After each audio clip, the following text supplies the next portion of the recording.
আজকে আমরা লোকসভা ক্যান্ডিডেট নুরশেদ আলম আমাদের পাশেই বসে আছেন। নুরশেদ আলম, এবং এনাকে জিজ্ঞেস করা হবে কিছু প্রশ্ন নিয়ে, কেন ইনি ইন্ডিপেন্ডেন্ট অর্থাৎ নির্দলীয়ভাবে আমাদের লোকসভাতে দাঁড়িয়েছেন, আর তার প্রকল্পগুলো আমরা শুনব এবং তিনি কি কি করতে চান তার উদ্দেশ্যগুলো আমরা জানব এবং সবাইকে জানাবো আর জানানোর চেষ্টা করব আমার এই ফেসবুক পোস্ট থেকে। কেনই বা আমাদের এইরকম একজন ভালো ব্যক্তিকে, ভালো ক্যান্ডিডেটকে দরকার। যদি কারো মনে কোনো শঙ্কা থেকে, ডাউট থাকে, তারা নিশ্চয়ই আমার কাছে লাইভ ভিডিও কনফারেন্স করে সে প্রশ্নগুলো জিজ্ঞেস করতে পারেন এবং আমাদের সঙ্গে লোকসভা ক্যান্ডিডেট নুরশেদ আলমের সঙ্গে ডাইরেক্টলি কথা বলতে পারেন। তো আমরা আজকে ওনার সঙ্গে ডিসকাস করব তিনি কেন নির্দলীয়ভাবে এই ইলেকশনে দাঁড়াতে চেয়েছেন না, বলে সব কিছু হয়ে গেছে, দাঁড়িয়েছেন লোকসভা ক্যান্ডিডেট হিসাবে, কেন তিনি এই দাঁড়িয়েছেন। এবার আমরা চায়ের মাধ্যমে শুরু করব আমাদের কথাবার্তা, যেন জনগণের কাছে পৌঁছায়। তো সেইভাবে আমাদের নুরশেদ আলম এখানে আপনাদের কাছে নিজের পরিচয় এবং তার উদ্দেশ্যগুলো বলবেন যে কেনই বা তিনি এই ইলেকশন দাঁড়িয়েছেন। নুরশেদ আলম বলেন। Yes sir. চা নিন আগে।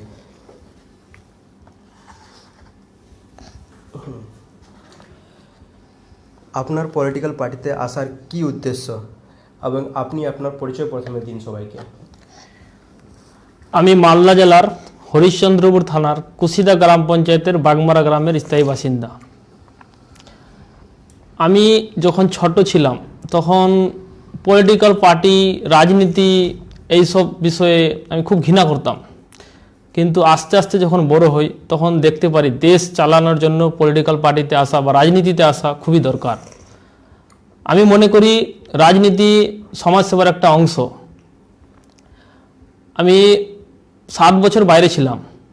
3 বছর ইটাহার ডক্টর মেঘনাথ শাহ কলেজ থেকে গ্র্যাজুয়েশন করেছি। তারপরে জলপাইগুড়ি যাই, ওখানে আনন্দচন্দ্র কলেজ, যেটা এসি কলেজ নামে পরিচিত, সেখান থেকে আমি বিপিএড পাস করি। তারপরে এসএসসির কোচিংয়ের জন্য কল্যাণীতে যাই। এই 7 বছর বাইরে থাকার দরুন আমি কিছু বৈশিষ্ট্য দেখতে পাই আমাদের এলাকা এবং বাইরের এলাকা, অন্যান্য ডিস্ট্রিক্টে কি বৈশিষ্ট্য দেখতে পাই সেগুলো হচ্ছে, যেরকম আমাদের কুশিদা হাটের কথাই বলছি। কুশিদা হাটের যে রাস্তা, বিহার সংলগ্ন রাস্তা, বা আরও এই যে বড় অঞ্চলে বিভিন্ন রাস্তাঘাটের কিন্তু অবস্থা খুবই খারাপ। সেখানে কল্যাণী আমি ছিলাম লাস্ট 3 ইয়ার্স, সেটাকে বলা হয় স্মার্ট সিটি। তো আমাদের মালদা জেলার এই বিহার সংলগ্ন এলাকা কেন স্মার্ট সিটি হতে পারবে না? আমাদের যিনি বিগত 10 বছরের এমপি ছিলেন মৌসুম বেনজির নূর, তিনি শুধু পরিযায়ী পাখির মতো এখানে আসেন ভোট নিতে। পরিযায়ী পাখি থেকে অধাম ওনাকে বলা যেতে পারে, কারণ পরিযায়ী পাখি তো বছরে একবার আসে। আমার মনে হয় যে মৌসুমী ব্যানার্জি তো পার্টি পরিবর্তন করেছে। হ্যাঁ, উনি আগে কংগ্রেস ছিলেন 10 বছর এমপি, তারপরে এখন টিএমসিতে এসেছেন। এটা কি আমাদের সাংবিধানিক অধিকার যে কোনো পার্টিতে যে কোনো মুহূর্তে আমরা যে কোনোভাবে ঢুকতে পারবো? আমার তো মনে হয় না যে আমাদের কনস্টিটিউশন এইভাবে কোনো অধিকার দিয়ে রেখেছে। এটা উনি বলবেন, ওনার কাছে সঠিক উত্তরটা পাওয়া যাবে। তো যেই মানুষগুলোকে ভোটে দাঁড়িয়ে বিপুল ভোটে জয় করেছিল, এবার কংগ্রেস থেকে ওকে টিএমসিতে আনা হলো, তো কি ওই মানুষগুলো কি ওর প্রতি বিক্ষোভ দেখাবে না? অবশ্যই দেখাবে। এটা কি তোমার মনে হয় যে সে কি অবশ্যই এই ধরনের মানে মানুষ যে আছে, যাদের সঙ্গে বিশ্বাসঘাতকতা হয়েছে, তারা কি এর প্রতিশোধ নিবে? অবশ্যই নিবে। তো অবশ্যই নিতে গেলে পরে কি করতে হলে পরে যে তোমার লোকসভা ভোটের সিটটা আছে সেই সিটটাকে তুমি বজায় রাখতে পারবো? এটা আমাকে বলছেন? হ্যাঁ। আচ্ছা, আমি প্রথমত জনগণের উদ্দেশ্যে বলবো, আমাদের এলাকার উন্নয়ন আমার এলাকার উন্নয়নের দাবি দেওয়া পার্লামেন্টে নিয়ে যেতে হলে একটা যোগ্য ক্যান্ডিডেট দরকার। আমি মৌসুম বেনজির নূরকে যোগ্য ক্যান্ডিডেট বলে মনে করি না, কারণ তিনি প্রত্যেক বছর 5 কোটি টাকা করে পান, সেখানে 50 কোটি টাকা পেয়েছেন, কিন্তু 50 কোটি টাকা খরচ করতে পারেননি, কারণ এতে অনেক অবহেলা আছে। আমাদের এলাকার অনেক রাস্তাঘাট এখনো পড়ে আছে, যেগুলো টাকা দিয়ে উনি খরচ করতে পারতেন। শুধু ভোটের সময় আসেন, সবাইকে সালাম নমস্কার জানিয়ে ভোট নিয়ে চলে যান। আর সব সময় আমি ছোটবেলা থেকে ওনাকে দেখছি শুধু মামার নাম করেন, মামার নাম, মামা মালদা জেলায় খুব উন্নত করে, ঠিক আছে মানলাম, কিন্তু আপনি কি করেছেন? মামার নাম করে মামার দোহাই দিয়ে ভোট নিতে চাইছেন কেন? আপনি যদি যোগ্য প্রার্থী হন, আপনি যদি এলাকার কাজ করতে পারেন, কেন আপনি মামার নাম নেবেন? আপনি নিজে কিছু করে দেখান, নিজের অ্যাক্টিভিটি করে দেখান, তারপর হ্যাঁ আপনি লিডার। 10 বছরে আপনাকে কোনো আন্দোলনে দেখা যায়নি, 10 বছরে আপনাকে পার্লামেন্টে কোনো দাবি দেওয়া তুলতে দেখা যায়নি। এখানে আমাদের প্রিয়রঞ্জন দাসমুন্সি খুব ভালো লিডার ছিলেন, উনি কংগ্রেস করুক তাও খুব ভালো, এটা আমি শ্রদ্ধা করি, কারণ উনি পার্লামেন্টে গিয়ে all India institute of medical science, যেটা আমরা এইমস বলি, সেটা নিয়ে এসেছিলেন। কিন্তু আমাদের রাজ্য সরকার বিভিন্ন অজুহাত দেখিয়ে, জমির অজুহাত দেখিয়ে সেটা কল্যাণীতে নিয়ে চলে গেল। কিন্তু কল্যাণীতে নিয়ে যাওয়া কি সঠিক? আপনারা কি মনে করছেন? তার উপরে যদি আপনাকে যদি ভোটে যদি দাঁড়িয়ে আপনি যদি ভোট পান আর জিতেন, তাহলে পরে কি মানুষের জনকল্যাণ হবে? অবশ্যই জনকল্যাণ হবে। আমি মনে করি মৌসুম বেনজির নূর থেকে আমি যোগ্য ক্যান্ডিডেট, কিন্তু যোগ্য ক্যান্ডিডেট এটা কি করে জানা যাবে? আমি যতক্ষণ পর্যন্ত ওনার সাথে আমি কন্টেস্ট না করবো, ওনার সাথে আমি লড়াই না করব, আমি ওনার সম্মুখে না দাঁড়াবো, ততক্ষণ পর্যন্ত মানুষ জানতে পারবে না। অনেক জনের মধ্যে মেধা আছে, কিন্তু মেধাটা তুলে ধরতে হবে। তো যদি মৌসুমী ব্যানার্জিকে যদি হারাতে হয়, মৌসুমী ব্যানার্জি নাম অ্যাকচুয়ালি, তাহলে না, মৌসুম বেনজির নূর। তো যদি এনাকে যদি এই লোকসভাতে হারাতে হয়, তাহলে পরে আপনার কি কি উদ্দেশ্য নিয়ে আপনি জনগণকে সচেত করবেন? আমি বলবো পরিযায়ী পাখিকে ভোট না দিয়ে যোগ্য ব্যক্তিকে পার্লামেন্টে পাঠান, যাতে তিনি এলাকায় কি করে all India institute of medical সায়েন্সের মতো হসপিটাল, কি করে রাস্তাঘাট ভালো উন্নয়ন হবে, কি করে মডেল স্কুল হবে, কি করে আরো ভালো ভালো যোগ্য শিক্ষা প্রতিষ্ঠান গড়ে তুলবে, তার দায়িত্ব অবশ্যই পার্লামেন্টে ওনাকে জোরালো ভাবে তুলে ধরতে হবে, যেটা উনি করছেন না। আমি গত 7 বছর ধরে বাংলায় আছি এবং দেখছি আমাদের মালদার যা অবস্থা, মালদার মানুষকে দেখেই একটা ঘৃণাবোধ করে বাইরের লোকেরা, যে একটা মানে দুর্নীতির অবস্থা, আর তাছাড়া এখানকার রাস্তাঘাট অত ঠিক নাই যতটা হওয়ার দরকার, কারণ দীর্ঘ বছর পরেও রাস্তাঘাটের কোনো উন্নয়ন হয়নি, হসপিটালেরও কোনো উন্নয়ন হয়নি, কলেজ এবং স্কুলেরও কোনো উন্নয়ন আমি দেখতে পাচ্ছি না। বরঞ্চ যতগুলো প্রাইভেট স্কুল আছে তারা কিন্তু প্রগতিশীল হয়ে দাঁড়িয়ে আছে। এবার যেগুলো সরকারি প্রতিষ্ঠান সেগুলো কিন্তু অনেক পিছিয়ে আছে। এবার দেখা যাচ্ছে যে আমার ছেলেই হোক, আমি সরকারি যদি চাকরি করি, তাহলে পরে আমি নিজের ছেলেকে আমি ওই স্কুলে পড়াতে চাই না যে স্কুলে আমি পড়াই। অবশ্যই আমি পড়াই আলাদা স্কুলে, প্রাইভেট স্কুলে, যেখানে তার মানে লেখাপড়াটা ভালো হয়। তো এই জন্য কি প্রকল্প নিলে পড়ে, কি প্রকল্প আপনি নিবেন যে আমাদের স্কুল ব্যবস্থাটা, মিড ডে মিল ব্যবস্থাটা, রাস্তাঘাট এবং যেটা আমাদের বিদ্যুৎ পরিবহন আছে। এবার দেখা গেছে বহু সংখ্যক লোকের প্রতি অন্যায়ভাবে টাকা তোলা হচ্ছে এবং মিটার কাটা হচ্ছে ওদের, মানে বিল আসার কথা মোটামুটি মাসে 300 টাকা করে, তো 10,000 টাকা 15,000 টাকা করে এমন বিল পাঠিয়ে দিয়েছে এবং তাদের মিটার কানেকশনগুলোকেই মানে বন্ধ করে দিয়েছে। তো এটা তো একটা মানে আমাদের পশ্চিমবাংলার রাজ্য সরকারের একটা অবশ্যই বিফলতা, কারণ একটা গরিব মানুষের কাছে 10-20 হাজার টাকা করে মিটারের বিল পাঠিয়ে দেওয়া এবং জবরদস্তি করে ওর মিটার কেটে দেওয়া এবং তার কাছ থেকে কর নেওয়া এবং তাকে বিভিন্ন ধরনের টর্চার করা, মানসিক টর্চার, এটা তো আমার হিসাবে কোনো ঠিক না। কিন্তু এর কমপ্লেনগুলো সবই তো দেখতে পেয়েছেন মৌসুমী নূর। কিন্তু এখনো পর্যন্ত কোনো কিছু উনি করেননি আমাদের অ্যাকশন নেননি। হ্যাঁ, অ্যাকশনই করেননি, কারণ অনেক দীর্ঘ সময় থেকেই মোটামুটি 10 বছর 10 বছর, 2 টার্ম ছিলেন। রিটার্নশিপ নেওয়ার পরেও কোনো কিছু উনি করেননি। তাহলে পরে ওই কাজগুলো যে মৌসুমী নূর করতে পারেনি সেগুলো কি আপনি করতে পারবেন? হ্যাঁ, আমি অবশ্যই করতে পারবো। আমি হয়তো আপনারা কিছুদিন আগে দেখেছেন, আমি ফেসবুকে লাইভ এসেছিলাম। সেখানে আমি বিভিন্ন প্রতিষ্ঠান, শিক্ষা প্রতিষ্ঠানে যাই, বিশেষ করে প্রাইমারি স্কুলে। সেখানে যে টিচার সেখানে আসে কোটায় 10টা না 12টার সময়, আর বাড়ি যাই কোটায় 2টার সময়। তার মধ্যে 1 ঘন্টা মিড ডে মিল, পড়াশোনা 1 ঘন্টা। তো কি করে আমার একটা ছাত্র ছাত্রী, গরিব ছেলেগুলোর ভবিষ্যৎ উজ্জ্বল হবে?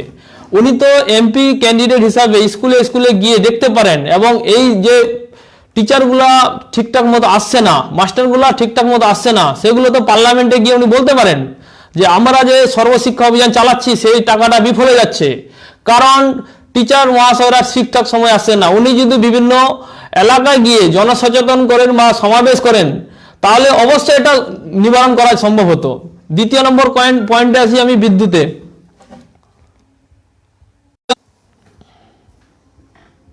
হ্যাঁ, কন্টিনিউ। দ্বিতীয় নম্বর পয়েন্টে আসি বিদ্যুতে। ঠিক আছে, আগে বলুন।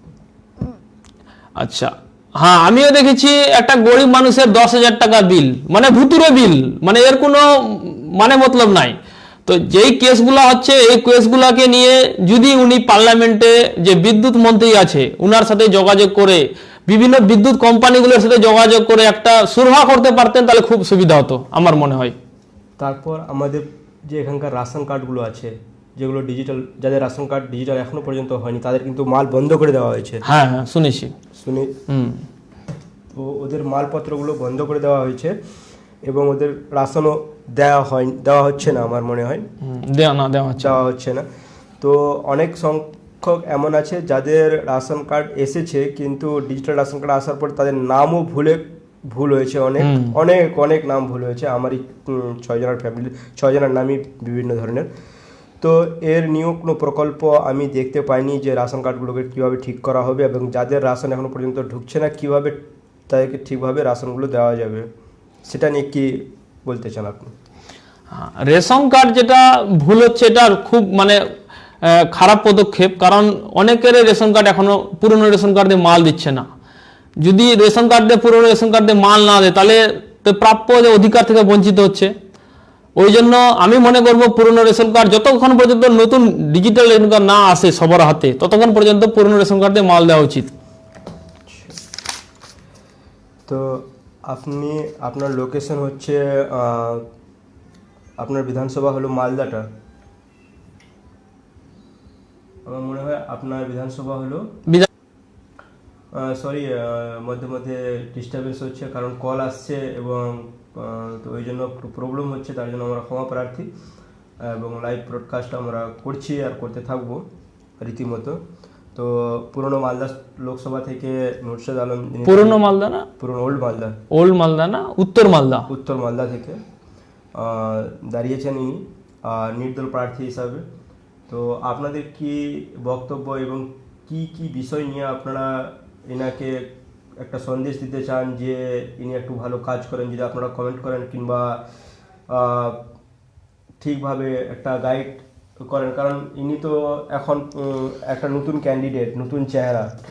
তো ইনি জনগণের জন্য অনেক কিছু করেছেন, আমি যেটা শুনেছি যে ইনের যে লোকাল অথরিটিস আছে সেগুলোতে উনি ভালো কাজ করেছেন এবং করতে আছেন আর করতে থাকবে এইভাবে।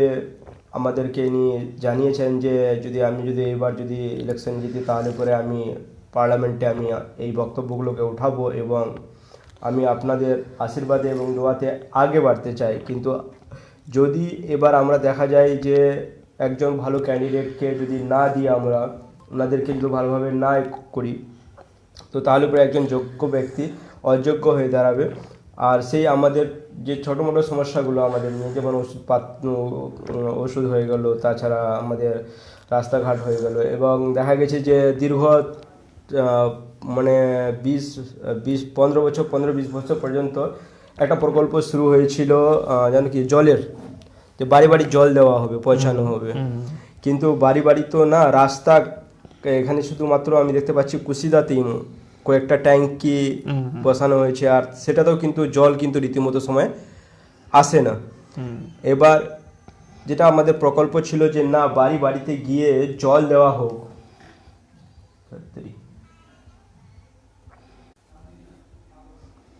যেটা প্রকল্প ছিল যে আমরা বাড়ির মধ্যে লাইন করিয়ে দিব এবং প্রত্যেকটা বাড়িতে যেন আমাদের জল পৌঁছায়।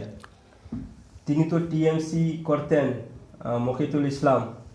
এখানে মকিতুল ইসলাম জিজ্ঞেস করছেন তিনি তো টিএমসি করতেন, তাহলে পরে টিএমসি থেকে আপনি কিভাবে একজন নির্দলীয় প্রার্থী হয়ে দাঁড়ালেন, ওটা ওনার কোশ্চেন। আচ্ছা, আমি প্রথমে টিএমসি করতাম, ঠিকই আছে, প্রশ্নটা ঠিকই বলেছেন। আমার প্রথম কথা হচ্ছে আমাকে এলাকা থেকে আপনারা লোকসভায় পাঠান, কারণ আমি টিএমসি করতাম। আমি মোয়াজ্জেম হোসেন যে ডিস্ট্রিক্ট প্রেসিডেন্ট আছে ওনার কাছে গেছিলাম, উনি আমাকে প্রতিশ্রুতিও দিলেন যে আমি তোমাকে উত্তর মালদা কেন্দ্র থেকে প্রার্থী করা হবে। এটা মোটামুটি 3.5 মাস আগের গল্প, আমার কাছে রিসিভ কপি করা আছে, চাইলে আমি দেখাতে পারি কোনোদিন ফেসবুকে আপলোড করে। তো উনি বললেন যে এটা 3.5 মাস আগের গল্প, উনি বললেন যে ঠিক আছে তুমি তো দাঁড়াতে চাইছো, মৌসুম বেঞ্জিনুরও নাকি টিএমসিতে আসতে চাইছে, ঠিক আছে। তো উনি বললেন একদিন মিটিং করতে হবে, বসতে হবে। তো আমি বললাম হ্যাঁ ঠিক আছে, আমাকে ডাকবেন, আমি বসবো। কিন্তু কিছুদিন পরে দেখা যায় যে আমার সাথে কোনো রকম আলোচনা না করে, মোয়াজ্জেম হোসেন আমার সাথে কোনো আলোচনা না করে হঠাৎ প্রার্থী ঘোষণা করে দিলেন। তাহলে আমি কি করব? আমাকে তো এলাকার তুলে ধরতে হবে, এলাকার দাবি দেওয়া তুলে ধরতে হবে। উনি হচ্ছেন মালদার এলাকার, কিন্তু আমার এই যে বিহার লোক এলাকা উনি কোনো কাজ করছেন না। তো আমি দাবি দেওয়া, বিশেষ করে আমার নিজের লোকাল এলাকা, বিশেষ করে কুশিদা, আমি যে এলাকায় থাকি সেই এলাকার দাবি দেওয়া পার্লামেন্টে তুলে ধরার জন্য, তার সাথে সাথে পুরো উত্তর মালদার কিন্তু ফার্স্ট প্রিফারেন্স আমাকে কুশিদা এলাকার জন্য আমার খুব দুঃখ হয়। ওই জন্য আমাকে টিকিট দিলেন না, ওই জন্য আমি ইন্ডিপেন্ডেন্ট থেকে দাঁড়িয়ে গেলাম। তো মকিতুল স্যার, আপনি এসেছেন, আপনার কোশ্চেনের আনসার তো বোধ হয় আপনাকে দিয়ে দিলেন। নুরশেদ আলম, এমপি ক্যান্ডিডেট, মালদা উত্তর মালদা। তো এবার যে কোশ্চেন্স থাকলো, আলাদা যদি কারো মনে কোনো কোশ্চেন থাকে তাহলে পরে ওনারাও, আর দেখছেন এখানে জমির ফিরদৌসও লাইভ আছেন, আর যিনি একটা সিপিআইএমের একটা ভালো লিডার আমার মনে হয় তিনিও এখন লাইভ আছেন আমাদের এসে। তো কি সন্দেশ নিয়ে এবং কি প্রতিশ্রুতি নিয়ে আপনি এবার এটা নিশ্চিত করলেন যে না, আমাকে নির্দল প্রার্থী হয়েই দাঁড়াতে হবে? এক কথায় আমি যেখানে লাস্ট ছিলাম সেটা হচ্ছে কল্যাণী। আমি কল্যাণীর মতো একটা জায়গা পেতে চাই উত্তর মালদা কেন্দ্রকে। সেই কিছুক্ষণ আগে আপনি বললেন যে প্রত্যেক বাড়ি বাড়ি জলের ব্যবস্থা, সেটা কল্যাণীতে আছে। রাস্তাঘাট ভালো আছে, তাও রাস্তাঘাটের উপর পিচ ঢালছে, সেটা আমাদের নাই, সেটা করতে হবে। ওখানে এইমসের দরকার ছিল না, এবার এইমসের আবার আমাদের প্রাপ্য পেটের খাওয়া, দক্ষিণবঙ্গের লোক উত্তরবঙ্গের প্রাপ্য পেটের খাওয়া নিয়ে চলে যাচ্ছে দক্ষিণবঙ্গে, কারণ ওরা যোগ্য ক্যান্ডিডেটকে বাছাই করে, কিন্তু আমরা অযোগ্য ক্যান্ডিডেটকে রেখেছি উত্তর মালদা কেন্দ্রে। যেটা প্রিয়রঞ্জন দাস মুন্সির স্যাংশন করা, রায়গঞ্জে স্যাংশন করা all India institute of medical science, যেটাকে আমরা এইমস, স্যাংশন করা এইমস নিয়ে চলে গেল। এটা আমি খুবই দুঃখিত। ওই জন্য যাতে আর আমাদের পেটের খাওয়া নিয়ে না যায় সাউথে, ওই জন্য আমি যাতে পার্লামেন্টে গিয়ে দাবি দেওয়া তুলতে পারি, তার জন্য আমি এখানটায় উত্তর মালদা কেন্দ্র থেকে প্রার্থী হিসেবে দাঁড়িয়েছি। এখন আপনারা যদি আমাকে সাপোর্ট করেন, অবশ্যই আপনাদের দাবি দেওয়া আমি তুলে ধরবো। আমি তো নিজেকে যোগ্য ক্যান্ডিডেট মনে করি, কিন্তু আমি নিজেকে যোগ্য ক্যান্ডিডেট মনে করলে তো হবে না, ওটা আপনাদেরকেও ভোট দিতে হবে, ভোট দিয়ে পাঠা দেবে। আপনারা যদি মনে করেন যে হ্যাঁ আমি নুরশেদ আলম যোগ্য ক্যান্ডিডেট, আমি আপনাদের দাবি দেওয়া পার্লামেন্টে গিয়ে তুলে ধরতে পারবো, এলাকার উন্নয়নে কথা বলতে পারবো, তাহলে অবশ্যই আপনারা আমাকে ভোট দিবেন। আর যদি মনে করেন না পারবেন না, তাহলে আপনারা আমাকে এবার অন্তত ভোট দিবেন না। এবার থাকলো যে মকিতুল ইসলাম বলছেন যে আপনি সিপিআইএম এ আসুন, আমরা সঙ্গে আছি। মকিতুল ইসলাম সিপিআইএম পার্টির একটা ভালো ক্যান্ডিডেট আর জানা পহচানা চেহারা, আর আপনাকেও জানেন। তো ওনার কথা হলো যে আপনি সিপিআইএম এ আসুন, আমরা সঙ্গে আছি। তো এই বিষয়ে আপনি কি বলতে চাই? না, আমি এই মুহূর্তে সিপিএম এ যাচ্ছি না, কারণ আমি একটা নতুন পার্টি ক্রিয়েট করছি, যে পার্টিটার নাম অল ইন্ডিয়া জনকল্যাণ পার্টি। কিছুদিন পরেই লোকসভা ইলেকশনের পরে আপনারা দেখতে পাবেন 8টা নিউজ পেপারে যেটা প্রকাশিত হবে। তার জন্য আমার দিল্লির সাথে কথা হচ্ছে, আমি সব পেপারস রেডি করছি, প্রসেস অনগোয়িং আছে। লোকসভা ভোটের পরে ওটা দেখতে পাবেন। মফিজুল ইসলাম, আমি বলতে চাই যে নুরশেদ আলমের এক কথায় উত্তর হলো যে না, উনি কোনো পার্টিতে যাচ্ছেন না, এবং যদি যেতেই হতো তাহলে পরে ও নির্দল হিসাবে কেন দাঁড়াতো। এবার ওনার কথা হলো, যখন আমাকে জনকল্যাণ হিসাবে করতেই হবে কাজ, তো আমি একটা নিজের পার্টি তৈরি করে তারপরে আমি জনকল্যাণ করব এবং করতে থাকবো, এটাই হলো ওনার কথা। তো উনি যাচ্ছেন না, আর উনি তাছাড়া লোকসভার টিকিট তো নিয়েছেন, তো ওই জন্য এটা পসিবল নেই যে উনি নির্দল প্রার্থী থেকে এখন, আর দেখা গেলেও পরে তো এখানে আর সিপিআইএম পার্টি তো আমার মনে হয় উত্তরবঙ্গতে কোনো ক্যান্ডিডেট দিচ্ছেন না, না, ক্যান্ডিডেট। তাহলে পরে সেটা সেটা কোনো চান্সেই নেই যে উনি মানে সিপিআইএমে যোগদান দিবেন। তো আপনার দুইটা কোশ্চেনের উত্তর আপনাকে বোধহয় আমরা দিতে পেরেছি এবং দিয়ে দিয়েছি। আশা করি, আই হোপ কি আপনি সন্তুষ্ট আছেন। কি ঠিক আছে, ঠিক না? তো আমাদের মেন বিষয়গুলো হলো যে উত্তর মালদার এখানে 7টি লোকসভা বিধানসভা কেন্দ্র আছে। সেই 7টি বিধানসভা কেন্দ্রগুলোর নাম বলবো, যেমনি হলো হরিশ্চন্দ্রপুর বিধানসভা 46, এবং চাচল বিধানসভা 45, রতুয়া বিধানসভা 48, আর মালতীপুর বিধানসভা 47, গাজল 44, হাবিবপুর 43, মালদা 50। তো এই 7টা বিধানসভাকে টার্গেট করে ইনি এমপির টিকিটটা নিয়েছেন। এবার কি আপনাদের মতামত, কি নির্দল হয়ে কি ইনি লোকজনের কাজ করতে পারবেন ঠিকমতো? আপনাদের উদ্দেশ্য এবং আশঙ্কা সব কিছু কি ইনি দূর করতে পারবেন? যদি আপনাদের মনে কোনো কোশ্চেন থাকে তো ডিরেক্টলি জিজ্ঞেস করতে পারেন এবং পুছতে পারেন। আপনারা রিকোয়েস্ট ভেজতে পারেন, রিকোয়েস্ট পাঠানোর পর আমরা অ্যাকসেপ্ট করব, আর সিধা আমরা আপনার সঙ্গে আমাদের এমপি ক্যান্ডিডেট নুরশেদ আলমের সঙ্গে কথা বলাবো।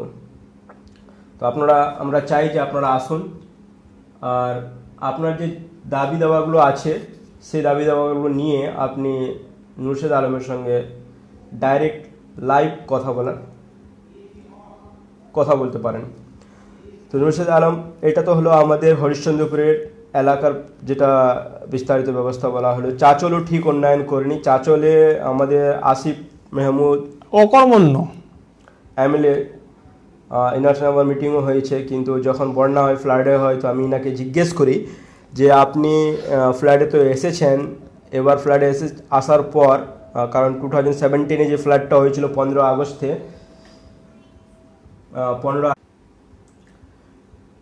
15 আগস্টে যে ফ্লাডটা হয়েছিল, সেই ফ্লাডে তিনি এসেছিলেন ভিজিটের জন্য। তো ওনাকে জিজ্ঞাসা করা হয়েছিল যে আপনি এর জন্য কি করেছেন এবং কি ব্যবস্থাপনা নিয়েছেন। তো উনি উত্তর দিতে পারেননি এবং আমাকে বললো যে আমার কন্ট্যাক্ট নম্বরটা নিয়ে নাও, আমি তোমার সঙ্গে কথা বলবো। তো আমি একটাই কথা বলেছিলাম যে আমার প্রয়োজন নেই আপনার কন্ট্যাক্ট নম্বর নেওয়ার। যদি আপনার প্রয়োজন আছে তাহলে পরে আপনি আমার কন্ট্যাক্ট নম্বরটা নিন, আর হয়তো কিছু জনকল্যাণের জন্য আপনি কোনো কিছু একটা করেন এই ফ্লাডের ব্যবস্থাপনার জন্য। কিন্তু তিনি আমাদের কোনো সহযোগিতা করেননি, বরঞ্চ আমাদের সহযোগিতা করেছিলেন, আমি এখানে নামগুলো বলবো না কারা কারা সহযোগিতা করেছিল এবং কীভাবে করেছিল। তো এই নামগুলো বললে ঠিক হবে না, আমি বলতেও চাই না কাদের সমর্থন ছিল, কারণ আমি এখানে পলিটিক্যাল পার্টি নিয়ে আমি কথা বলতে রাজি নেই, আর কাউকে আমি এখানে প্রমোট করার জন্য আমি বসে নেই। আমাদের যে নুরশেদ আলম আছেন, একজন আমার স্টুডেন্ট, আমাকে বললেন স্যার কীভাবে কাজ করতে হবে কীভাবে না। তো সেই বিষয় নিয়ে আমি আর নুরশেদ আলমের সঙ্গে কথা বলছি, এবং দেখা যাক আপনাদের যদি ভালো সাপোর্ট পাওয়া যায় উত্তরবঙ্গতে, তাহলে পরে আই হোপ কি আমরা একটা ভালো ব্যবস্থাপনা নিব। তো এবার মফিজুল ইসলাম, আপনার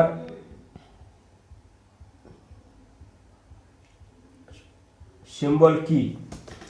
এবার মফিজুল আলম জিজ্ঞেস করছেন যে আপনার সিম্বলটা কি আছে, সেই সিম্বলটা নমিনেশন তো এখনো ডেট শুরু হয়নি, 28 থেকে শুরু হচ্ছে, 28শে মার্চ শেষ হচ্ছে 4ই এপ্রিল। তো তো নমিনেশন করার পরে নমিনেশন টেকার ব্যাপার আছে, টেকার পরে তারপরে সিম্বল পাওয়া যাবে, সিম্বল পেলেই জানিয়ে দেবো। আচ্ছা, তো এই যে 7টা বিধানসভা আছে, এই 7টা বিধানসভার মধ্যে কোন কোন বিধানসভাগুলোতে মনে হয় যে তোমার ভোট সংখ্যা বেশি পড়বে? আমি মনে করি হরিশ্চন্দ্রপুর, চাচল, রতুয়া, মালতীপুর, এই 4টা বিধানসভা থেকে আমি ভালো ভোট পাবো, গাজলও ভোট পাবো। হবিবপুর, মালদা তো একটু ভোট আমি কম পাবো, কারণ ওইদিকে আমার পরিচিতি তেমন নাই। তাহলে পরে যেদিকে পাঁচটা বিধানসভায় তো পাক্কা আমি ভালো ভোট পাবো। এই 5টা বিধানসভাতে সেটা হলো হরিশ্চন্দ্রপুর, চাচল, রতুয়া, মালতীপুর, গাজল, মানে এই 5টা বিধানসভা। তারপরে দুটো যেটা বাকি থাকছে সেটা থাকছে হবিবপুর এবং মালদা। তো মালদার জনগণের কাছে আমার একটা আপিল আছে, যদি তারা যদি কোনো কিছু জিজ্ঞেস করতে চান, অনেক বন্ধু বান্ধব আমাদের আছে মালদাতে, যদি তারা যদি কোনো কিছু জিজ্ঞেস করতে চান, আমাদের এই নতুন ক্যান্ডিডেট, লোকসভার ক্যান্ডিডেট নুরশেদ আলম, তিনি লাইভ আছেন, এবং যদি কোনো জিজ্ঞেস থাকে তাহলে পরে আপনারা নিশ্চয়ই কমেন্ট বক্সে লিখতে পারেন এবং তার উত্তর তিনি দিতে প্রস্তুত। তো হবিবপুর, এবার তো এই জায়গাগুলোতে আমার মানে আপনাকে তো ভিজিট করতে হবে, আপনার প্রচারের জন্য ভিজিট করতে হবে। এবার তো আপনাকে পলিটিক্যাল ফান্ড কি আপনি পাবেন, যে আপনাকে যে একটা অ্যামাউন্ট দেওয়া হয় ইলেকশনের জন্য, যে আপনি ইলেকশন লড়বেন? না, এটা পলিটিক্যাল ফান্ড যারা পার্টি থেকে দাঁড়ায় ওদেরকে দেওয়া হয়। আমি যেহেতু ইন্ডিপেন্ডেন্ট ইন্ডিভিজুয়াল, নিজস্ব খরচে আমি লড়বো। তাহলে পরে নিজস্ব খরচে লড়া মানে নিজের সব কিছু নিজে দিয়েই করতে হবে। এবার তাহলে পরে যদি হাবিবপুরের জনগণ এবং মালদার জনগণ যদি চান যে একটা সুশাসন ব্যবস্থা কিভাবে ওখানে ঠিক করা যায়, কারণ আমরা দেখেছি দীর্ঘদিন ধরে মানে আমাদের যে পুলিশ কর্মী আছেন তারাও কিন্তু একটু বিফলে আছেন। কারণ দেখা গেছে যে যাদের উপর কোনো ক্রিমিনাল অ্যাক্ট নেই তাদেরকে ক্রিমিনাল অ্যাক্ট দিয়ে জেলে বন্ধ করে দেওয়া হয়েছে, এবং ওদের পিছনে লড়ার জন্য কেউ প্রস্তুতি নেয়নি বা দেখাননি। এবার আমরা আসিফ মেহমুদের কথা বললাম আমরা চাচলের জন্য, ঠিক আছে। এবার হরিশ্চন্দ্রপুর বিধানসভার যিনি ক্যান্ডিডেট, যার নাম হলো তার মুশতাক আলম। এবার মুশতাক আলমের বিষয়ে কি বলতে চাই? হ্যাঁ, মুশতাক আলমকে আমি যোগ্য এমএলএ বলতে চাই, আমার যেটা ব্যক্তিগতভাবে মনে করি।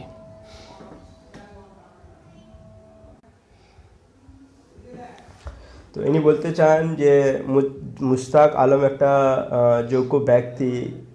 এবার সে তো কিন্তু কংগ্রেসে আছেন, তাহলে পরে একজন নির্দলীয় প্রার্থী কংগ্রেসের কিভাবে সমর্থন করতে পারে? কারণ আমার হিসাবে তো মুশতাক আলম আমার এরিয়াতে এমন কোনো কিছু ডেভেলপ করেনি। তিনিও যদি চান তাহলে পরে আমাদের যে রাস্তাঘাটগুলো ছিল আর যেগুলো স্কুলের ব্যবস্থাপনা ছিল তিনিও তো করতে পারেন, শুধু এখানে মৌসুমী ব্যানার্জি কেন? হ্যাঁ, অবশ্যই তারা বিধানসভা যে ফান্ড টাকা পায় ওখান থেকে করতে পারতেন। তবে আসিফ মেহবুব থেকে মুশতাক আলম কিছুটা হলেও উন্নত, এই দিক থেকে আমি বলছি, মানে কম্পেয়ার করে। না, আমাদেরকে তো দেখতে হবে যে শুধু কম্পেয়ার করা তো হবে না, না না ওই না মামার থেকে ভালো কানা মামা সেই বিষয় নিয়ে তো আমরা ডিসকাস করছি না। আমাদের থাকলো কি যে ভালো উন্নয়ন করতে পারবে, যে আমাদের জন্য, আমার জনসাধারণের জন্য যে সঠিক লড়াই লড়তে পারবে। এবং যেটা আমি জিজ্ঞেস করলাম যে আমাদের হরিশ্চন্দ্রপুরের মুশতাক আলম তিনি এবং চাচলের আসিফ মেহমুদ, তার আসিফ মেহমুদ তো একদম ই করে দেওয়া হলো, তাহলে পরে তারা বারবার এইভাবে ভোটে কিভাবে বিজয় হচ্ছে? মানুষ ঠিক ইনফরমেশনটা ঠিক জানে না, কাজ করতে পারছে কি না, বা যোগ্য প্রার্থী পাওয়া যাচ্ছে না। ঘুরে ফিরে ওরাই মুখ, কেউ সাপোর্ট ইয়ং জেনারেশন আসছে না। ইয়ং জেনারেশনকে আসা দরকার। আমি বলবো যারা অনেকে আছে, পিতা মাতাকে বিশেষ করে বলবো, আমার ছেলে বড় হয়ে ইঞ্জিনিয়ার হবে, আমার ছেলে বড় হয়ে ডাক্তার হবে, আমার ছেলে বড় হয়ে তমুক হবে অমুক হবে, কিন্তু কোনো গার্জেন কি বলছে আমার ছেলে বড় হয়ে একটা ভালো লিডার হবে? বলছে না। তার জন্য রাজ্য সরকার 2006 সালে একটা স্কিম চালু করেছে, যেটা হচ্ছে youth parliament related quiz contest and youth parliament, যেটাতে আমি পার্টিসিপেট করেছি। 2 বার আমি ডিস্ট্রিক্ট লেভেলে 2nd পজিশন আমার আছে। সেখানে পার্থ চ্যাটার্জি, যিনি পরিষদীয় মন্ত্রী আছেন, বর্তমানে আছেন, উনার দেওয়া সার্টিফিকেটও আমার কাছে আছে। তো উনারা বলছেন যারা শিক্ষিত সমাজ ওরা কিন্তু রাজনীতিতে আসছে না, কারণ রাজনীতিকে বলছে একটা নোংরা জায়গা, কিন্তু এভাবে যদি ভালো ছেলে পেলে, ট্যালেন্টেড ছেলে পেলে নোংরা জায়গা বলে রাজনীতি থেকে দূরে সরে যায়, তাহলে কিছুদিন আগে পেপারে দেখলাম একটা রাজ্যের মন্ত্রী নাকি সরাসরি পড়তে জানে না, ওর হয়ে শপথ বাক্য অন্যজন পাঠ করছে। এটা আমি কোথায় বাস করছি? আমাদের কুশিদা অঞ্চলের যে প্রধান, সে সাইন করতে পারছে না ভালো করে, ওকে দেখিয়ে দিতে চেয়ে যাবে সাইন করো। তাহলে আমি যে একটু পার্টির কথাটা বলে দিই, আমি যে পরবর্তীকালে একটা পার্টি তৈরি করছি, সেখানে ম্যান্ডেটরি করা থাকবে যে এমএলএ এমপি যদি কেউ দাঁড়াতে চায়, টিকিট নিতে চায়, তাহলে মিনিমাম ওকে বিএ পাস লাগবে। এবং গ্রাম পঞ্চায়েত লেভেল, অর্থাৎ গ্রাম পঞ্চায়েত, পঞ্চায়েত সমিতি, জেলা পরিষদ যদি কেউ নির্বাচনে অংশ নিতে চায়, তাহলে মাধ্যমিক পাস লাগবে। এটা ম্যান্ডেটরি করা দরকার সব দলকে, আমি মনে করি। মাঝে মধ্যে ফেসবুকে পোস্ট দেখি, কিন্তু কেউ এগিয়ে আসে না এটা করার জন্য। শুধু ফেসবুকে আমাদের ইয়ং জেনারেশনকে থাকলে হবে না, আমাদেরকে নিজেকে এগিয়ে আসতে হবে, দেখিয়ে দিতে হবে আমরা করতে পারি। এবার আমার একটা লাস্ট কোশ্চেন থাকলো, যারা দল পরিবর্তন করে নেয়, মানে আজকে সিপিআইএমে আছে, জিতলো সিপিআইএমের হয়ে কিংবা টিএমসির হয়ে কিংবা বিজেপির হয়ে, ওরা দল পরিবর্তন করে আলাদা জায়গায় ঢুকে যাচ্ছে, এদেরকে কিভাবে আপনি এটা তো ওনার ব্যক্তিগত ব্যাপার না, এটা তাহলে পরে কি মানুষের সঙ্গে বিশ্বাসঘাতকতা নেই? অবশ্যই বিশ্বাসঘাতকতা। তাহলে পরে কি আপনার উপরে ভরসা করা যাবে যে আপনি দল পরিবর্তন করবেন না? অবশ্যই ভরসা করা যাবে। দল পরিবর্তন করবেন না? না, কোনো হালতেই না, কোনো পার্টিতেই না? না। আমাদের ক্যামেরার সামনে নুরশেদ আলম বলছেন যে না, আর এটা তো লাইফ টাইমের জন্যই থাকবে, আই হোপ সো। এবং লাইভ টেলিকাস্ট হচ্ছে, তো আপনারা নিশ্চয়ই অনেক লোক এখানে দেখছেন এবং করেছেন। তো এটার কথা হলো যে যারা ক্যান্ডিডেট বিজেপি হয়ে, টিএমসি হয়ে আলাদা জায়গায় ঢুকে পড়ে, তাহলে পরে সেই লোকগুলোকে ইনি মনে করেন যে তারা কিন্তু যোগ্য নয়, তারা অযোগ্য। এবার আমাদের একটা প্রস্তাব থাকছে, আমি ভাবছি, আমরা ভাবি মাঝে মাঝেই, যে লোকগুলো পরিবর্তন হয়ে যায়, এবার জিতলো সিপিআইএম হয়ে কিন্তু চলে গেল টিএমসিতে, এবার যদি ওর অতটাই ইচ্ছা থাকে যাওয়ার, তো তাহলে পরে আমরা পার্লামেন্টে একটা আন্দোলন উঠাতে পারি না, একটা ভয়েস উঠাতে পারি না, যে যে ক্যান্ডিডেট জিতেছে, জিতার পর যদি সে যদি আলাদা পার্টিতে যায়, তাহলে তার রি ইলেকশন করাতে হবে সেই পার্টি থেকে, অবশ্যই। তারপরে সে যেতে পারবে অন্য জায়গায়। অবশ্যই। যদি জিতে তারপরে যেতে হবে। তো এই বিষয়টা নিয়ে কি, আপনি যদি লোকসভা ক্যান্ডিডেট একটা ভালো প্রার্থী হয়ে দাঁড়ান, তাহলে পরে কি এই সমস্যাগুলো পার্লামেন্টে? হ্যাঁ, অবশ্যই, আমি যতটা সম্ভব চেষ্টা করব। আচ্ছা, এবার আপনি লাস্ট সন্দেশ কি দিতে চান জনগণকে? আমি জনগণকে এই সন্দেশ দিতে চাই, আপনার ভোট খুবই মূল্যবান ভোট। আপনার ভোটটাকে এমন লোকে দিবেন না যে শুধু এখানে ফ্লাইটে চড়ে আসবে, আমাদের জনগণের করের টাকা ফ্লাইটে চড়ে আসবে আর কোনায় গিয়ে বসে থাকবে। আপনাকে ভোট দিতে হবে প্রিয়রঞ্জন দাসমুন্সির মতো লোককে, যিনি দাবি দাওয়া আদায় করে এলাকার উন্নয়ন করতে পারবে। এই কথা বলে আজকের লাইভ আমি শেষ করলাম। ধন্যবাদ। তো এখানে এমপি ক্যান্ডিডেট আমাদের নুরশেদ আলম, তিনি তার মন্তব্যগুলো রাখলেন, এবং যদি আপনাদেরকে ভালো লাগে তো লাইক শেয়ার করবেন, এবং যদি কোনো আপনাদের কোশ্চেন থাকে তাহলে পর আপনারা কোশ্চেন করতে পারেন। ইনি আমার সঙ্গে অলমোস্ট যুক্তই আছেন, আর আমার কমেন্ট বক্সে আপনি লিখে পাঠাবেন কোশ্চেনগুলো, আমরা নিশ্চয়ই রোড করব এবং নিশ্চয়ই আপনাদের কোশ্চেন আনসার আমরা সঠিক উত্তর দিব। আর একটা কথা আমি ভুলে গেলাম, যে এর আগে কি আপনি কোনো সমাজ সেবা কল্যাণমূলক কোনো কাজ করেছেন? হ্যাঁ, অবশ্যই। এর আগে আমি বিগত 5 থেকে 6 বছর আগে একটা এনজিও প্রতিষ্ঠা করি, তার নাম হচ্ছে বাগমারা ওয়েলফেয়ার সোসাইটি। সেখানে আমরা কাজ করি, এখনও কাজ করি। আমাদের এনজিওর আন্ডারে অনেকগুলো স্কুল আছে, যেরকম প্রগতি বৃদ্ধাশ্রম, তারপরে আপনার ওয়ারি যেটা আপনার পিছিয়ে পড়া এলাকা, যেখানে আদিবাসী এলাকা, সেখানে কোনো স্কুল ছিল না। প্রথম আমরা নেতাজি বিদ্যাপীঠ সেখানে করি, কারণ আপনারা জানেন প্রাইমারি স্কুলে পড়াশোনা তো হয় না, ওই জন্য আমরা এনজিও থেকে স্কুল করি। তারপরে একটা নতুন হয়েছে, আমরাই করেছি, সেটা হচ্ছে বিদ্যাসাগর বিদ্যাপীঠ। সেখানে আমরা 5% ছেলে ফ্রি পড়ার ব্যবস্থা করেছি। 5% ছেলে বলতে 100টা ছেলের মধ্যে 5টা ছেলে ফ্রি পড়তে পারবে। যদি আপনাদের কেউ থাকে, খুবই গরিব যদি কেউ থাকে, তাহলে আমার সাথে যোগাযোগ করবেন, আমি তার ব্যবস্থা করে দেবো।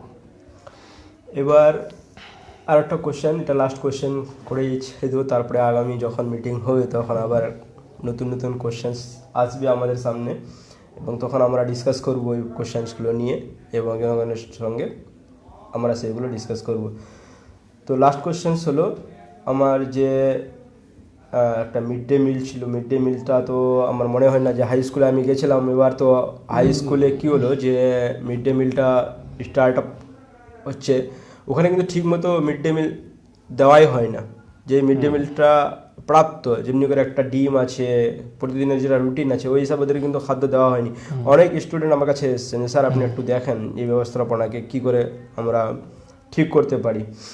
তো স্কুল জেনারেশনের এবং কলেজ জেনারেশন যেটা আছে আর ইয়ং জেনারেশনের জন্য কি মেসেজ দিতে চান, কারণ তারাই তো আমাদের আসল সম্পদ। এই ব্যাপারে আমি এই মেসেজ দিতে চাই, আমাদের লোকাল যে জনগণ আছে, যেই জায়গায় স্কুলটা আছে তার যে লোকাল লোক যেই গ্রামে আছে, ধরুন কোনো একটা প্রাইমারি স্কুল যেই গ্রামে আছে, সেই গ্রামের যে লোকাল লোক, বিশেষ করে ইয়ং জেনারেশন, তাদেরকে আমি এই বার্তা দিতে চাই, তাদেরকে প্রথমে পর্যালোচনা করে দেখতে হবে যে ঠিকঠাক সব স্কুল তো মানে এটা নয় যে মানে দিচ্ছে না, কিছু কিছু স্কুল হয়তো বা বেশিরভাগ স্কুলে হয়তো হতে পারে। তো যে স্কুলগুলো আগে দেখতে হবে প্রথমে গিয়ে ঠিকঠাকভাবে যা তালিকা আছে সেই তালিকা অনুযায়ী খাবার দেওয়া হচ্ছে কিনা। যদি না দেয়, প্রথমে হেডমিস্ট্রেস বা হেডমাস্টার যিনি থাকেন দায়িত্বে, ওর সাথে কথা বলতে হবে। কথা বলে যদি একান্ত ব্যবস্থা না হয়, তাহলে সেখানে একটা প্রতিবাদ করাই যেতে পারে। তো একটা আমি এমপি হিসাবে আমি সব জায়গায় যেতে পারবো না, সব স্কুলে যেতে পারবো না, কিন্তু আমি বার্তা দিতে পারবো। আমরা যদি ইয়ং জেনারেশন সবাই একত্রিত হয়ে নিজের নিজের এলাকায় অধিকারটা বুঝে নিতে পারি হেড দিদিমণি বা হেডমাস্টারের কাছে, তাহলে ওটা সম্ভব আমি মনে করি। এবার যদি কারো কোনো প্রশ্ন থাকে তাহলে পরে কমেন্ট বক্সে লিখে পাঠাতে পারেন, আর এরপরে আমাদের কোনো প্রশ্ন হবে না। এবং অনেক লোক এখানে, বিশাল লোক জুড়েছেন, তাদেরকে অসংখ্য অসংখ্য অসংখ্য ধন্যবাদ জানাই, যারা আমাদের এই ফেসবুকে লাইভ এসেছেন, তাদেরকে অসংখ্য ধন্যবাদ।